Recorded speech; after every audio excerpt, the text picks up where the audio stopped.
এই যে আমার পৌষ পার্বণের পিঠে প্ল্যাটার চলে এসেছে। এখন প্রায় রাত 10:45 বাজে। এখন আমি পিঠে টেস্ট করতে বসেছি সারাদিনের পরে।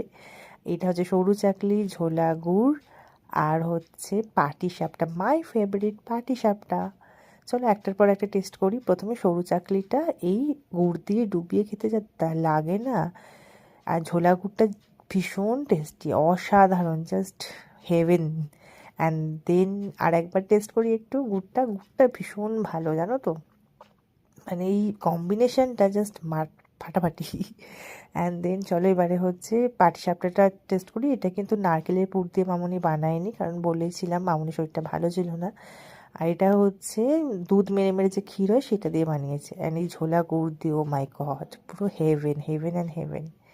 এত টেস্টি ছিল কি বলবো। তো তোমাদের পৌষ পার্বণ কেমন গেল অবশ্যই জানিও। টাটা, বাই বাই ততক্ষণ।